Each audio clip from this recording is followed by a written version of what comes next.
Well, as you just heard in the Tonight, Obama said, elections rigged? What could that possibly mean? That's a Donald Trump conspiracy theory. Federal government doesn't run the elections. They're run by the states.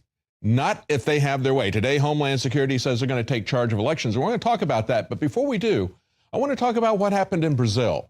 Because what it does is it sets up essentially, I think, a harbinger for what may happen this year in our presidential elections. A lot of people believe that the Brazilian elections were rigged back in 2014. There's a lot more going on in Brazil than just a messed up Olympics. Today, they ousted their Brazilian president, Dilma Rousseff, in an impeachment vote. They needed a 2/3 majority to get her out. They got more than the 67% they needed. They got 75% of the senators voted her out. Now, she is a hardcore leftist. And as the hardcore left Washington Post reported this, they say that she was elected to her second term in 2014, but her ratings tumbled amid a severe economic recession, a multi-billion-dollar corruption scandal at the state-controlled oil company Petrobras that tarred much of Brazil's political class. Well, the actual fact is that did not happen after the election in 2014. That happened prior to the election of 2014. Many people pointed it out at the time and pointed out that they believed that the election was rigged. Let's go back in time 2 years ago. And even prior to the November election, this was originally written by Henry Makow, picked up by a number of outlets. He pointed out that she had bankrupted the country. This is before the re-election. She had bankrupted the country. She had brought growth to a standstill. Inflation had come back to 6.5%. And basically pointed out that she was a Marxist from the Workers' Party, and she was booed by 60,000 fans at the last World Cup games. This was before the election. Showed her quite a bit behind in the polls, and yet what happened was electronic voting machines run by a company out of Venezuela, Smartmatic, which was created to keep President Hugo Chavez of Venezuela in office. And he goes on to point out, refer to the very same things that the Washington Post implied happened after the election, implied that was the reason for impeachment. No, these were things that had happened before she got elected. A scandal that broke a week ahead of the voting. The financial associate of her party, a frontman responsible for sending money to offshore secret accounts, for paying bribes in the name of the party, revealed to the police that her party was ransacking Petrobras, the largest Brazilian company, half owned but totally controlled by the government, to the amount of 3% of every purchase. Part of the money would go to funding campaigns, some of it would go to the pocket of party members, the rest to bribe congressmen from other parties to vote for whatever Dilma wanted at the amount of $60,000 US each month. The whole amount came to $10 billion, nearly bankrupted this country. Now, that was what was happening. Doesn't that sound like the Clintons? Massive pay for play? Scandals within the party breaking just as the election is going. And of course, as we now see, control of the election. Look at, and they call this a possible coup. They say, look at the 3 steps in which this happened and ask yourself if this isn't happening in America today. First of all, an obscure and mediocre lawyer whose only claim to fame was to have been in service for that political party is taken to be the president of the Supreme Voting Court. In other words, what Jay Johnson, head of Homeland Security, just said today, we're going to take charge of the elections, okay? So first of all, you get your guy in as the one who counts the votes. As Stalin said, it doesn't matter who votes, the only person who counts is the one who counts the votes, okay? Number 2, use electronic voting machines. Again, Smartmatic, the company chosen in order to take care of the electronic system and the voting machines in the country. Created in Venezuela, created by Chavez cronies so they could rig the election there. Rigging elections throughout Central and South America, rigging elections in the Philippines. In some cases, losing 25% of the votes that had been cast with no ability to audit these votes. They just disappeared, and you take their word for it, how this is voted. You can't control election if 25% of these, the votes are just put out there by the voting company without any auditing trail, okay? Number 3, on the evening of the election, most of the country finishes voting about 5 o'clock, but in a critical key state, a battleground state, they delay the voting. How many times have we seen this in American elections? Finally, the main election poll company that receives millions of dollars in contracts with the government and is known to favor the party in every poll decides not to conduct exit polling. Okay, not conduct exit polling because And again, in America, we have one company that does all the exit polling for the press pool, one company. And they only report crosstab demographics. They never use the exit polling to validate the actual results in the election. So here we are today, going down that same path. An amazing parallel between this Marxist female who took over the government in Brazil and our Marxist candidate that we got right now. And they're pushing to have now the federal government be the election monitor. Okay, this is what he says he's going to do. But let's take a look now at the Clintons. It goes from Brazil to Donna Brazil, the person who has been a longtime crony capitalist friend of the Clintons.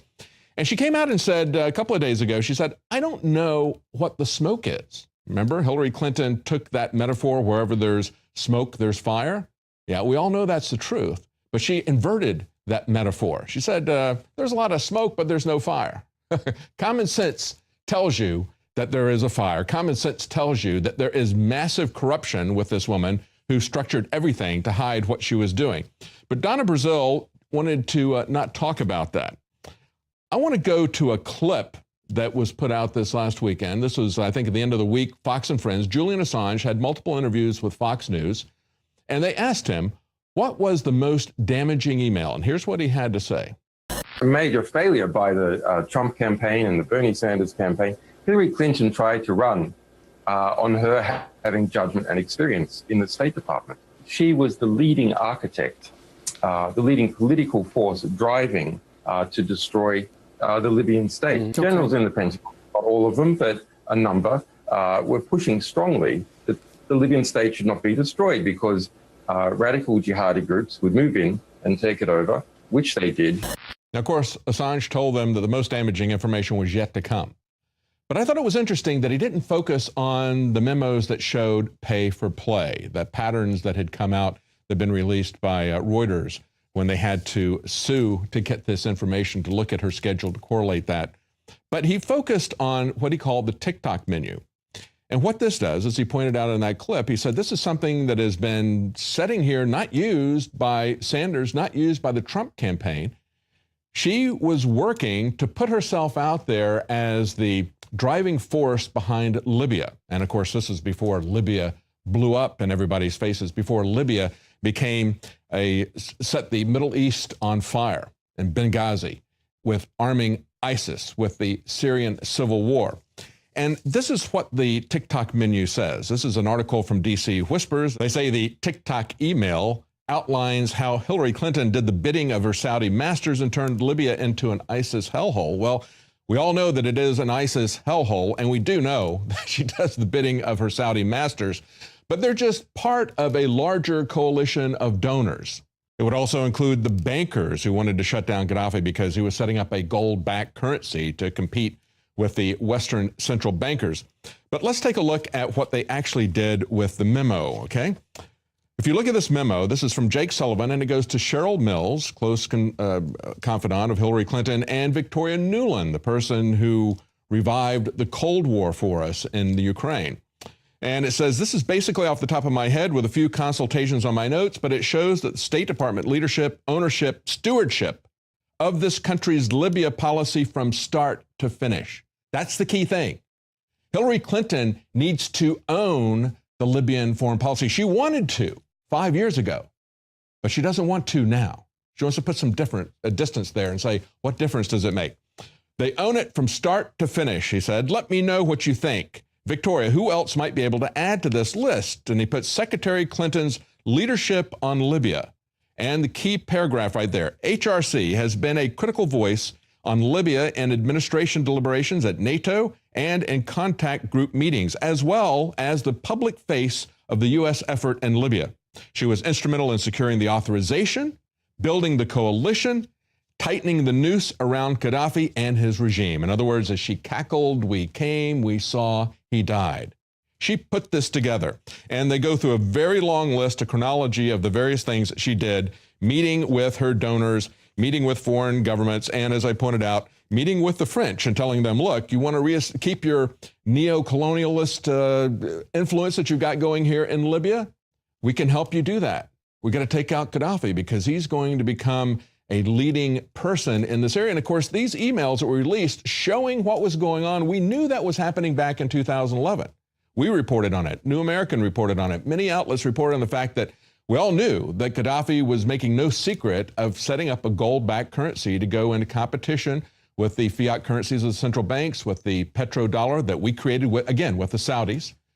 And yet we see in their deliberations that was a key factor. We saw that back in January of this year. Actually, it was on New Year's Eve when they liked to release information. The State Department released and declassified 3,000 emails back on New Year's Eve, 2015.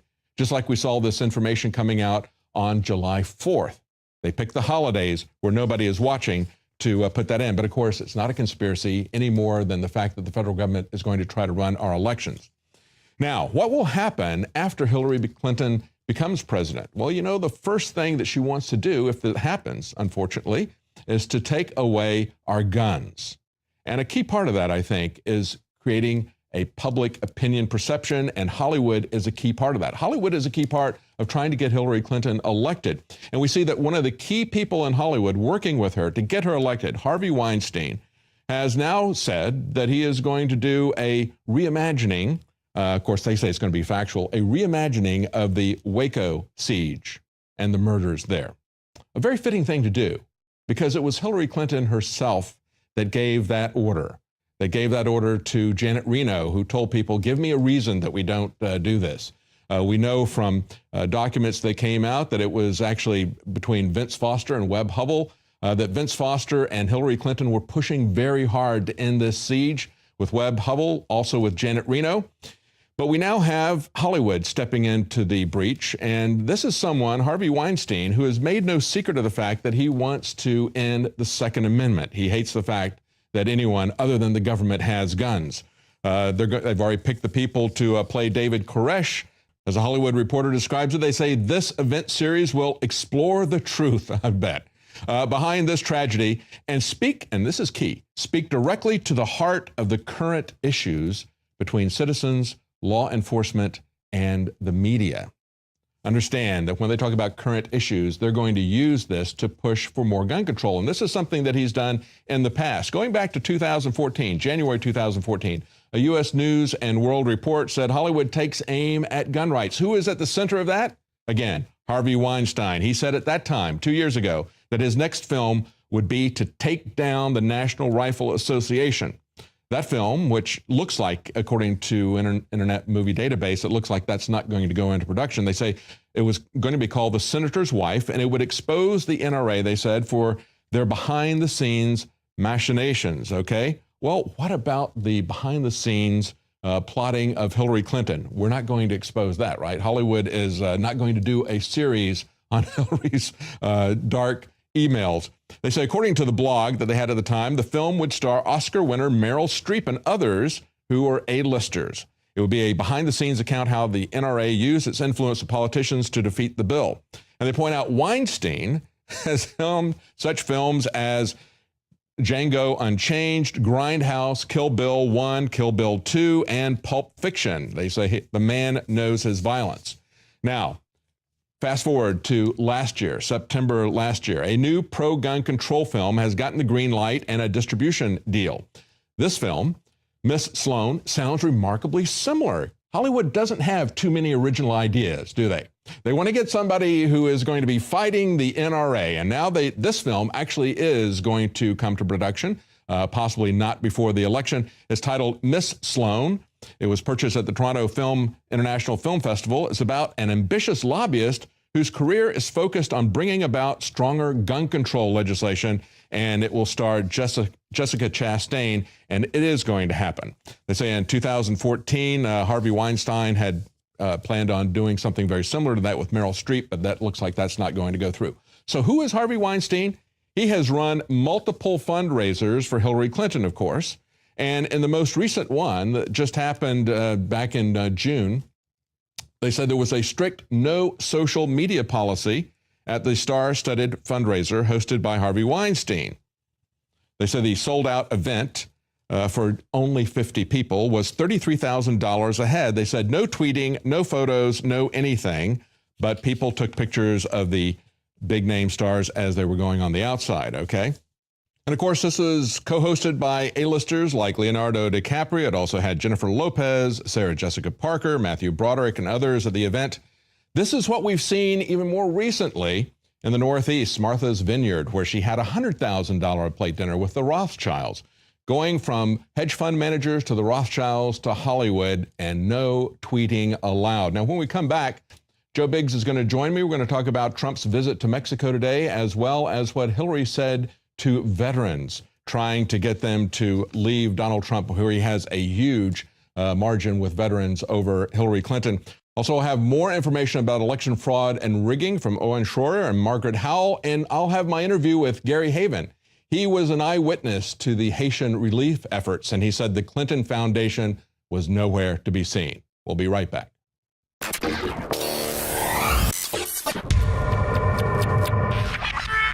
This is the answer for your children to totally absorb the multivitamins, the minerals, the amino acids, everything at once.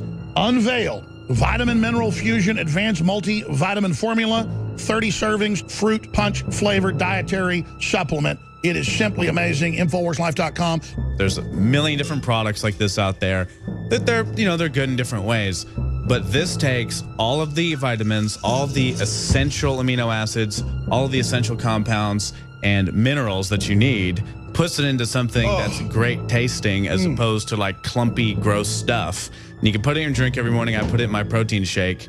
It is the platinum standard, in my view, of multivitamins in terms of an advanced multi-drink vitamin. The cleanest, the purest, new stuff had to be invented. That's why it took this long to even bring us something this good.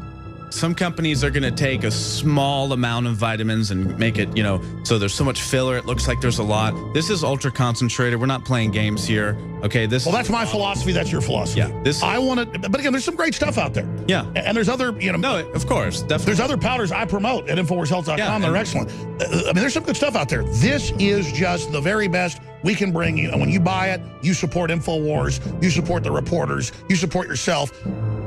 Tell folks about some of these other things that are in this and why this is just this total complete package for your body, because again, we didn't put the synthetic amino acids, we didn't put the synthetic vitamins, we put the plant-based, high quality, clean, natural ingredients into this. Yeah, exactly. So you've got your standard vitamins, vitamin C, vitamin E, the list goes on. A huge amount of vitamin C, by the way. Tell folks about that. 1,000+% of your daily value, which is what you need. Because the, FDA guidelines, we all know about those. Zinc, magnesium, selenium, L-glutamine. Each one of these, you could go on for about 10 minutes about the benefits of these things. Alpha-lipoic acid, folic acid, calcium, and the list goes on. 34 other ones you can check out. Go to InfoWarsLife.com, the label's up there. You've got the entire ingredients list that you can neurotically examine for yourself. And just... By the way, look on the other side, too, because we're showing people the... minerals and things. Let's look at the vitamins right there. All it's got in there. I mean, it's amazing. Top left. Again, if you're radio listeners, InfoWars.com/show. Vitamin A has 4,333% from beta carotene. And what's the other source? I just know that's all the best sources. Retinol. So you've also got your vitamin D at 1,000 IU, which is a large dose, actually. And you know what? Some people could say, well, isn't this competing with your other products? Well, yeah, you know what? We could be like some people and just take all the stuff that we sell also at InfoWarsLife.com and not put any of it, but then it wouldn't be a balanced formula, and we're not going to do that. And it might actually hurt us in the long run to put all the best stuff in here, but that's just the way we got to do it, because we can't start thinking like that. So get them today, InfoWarsLife.com, or call toll-free 888-253-3139.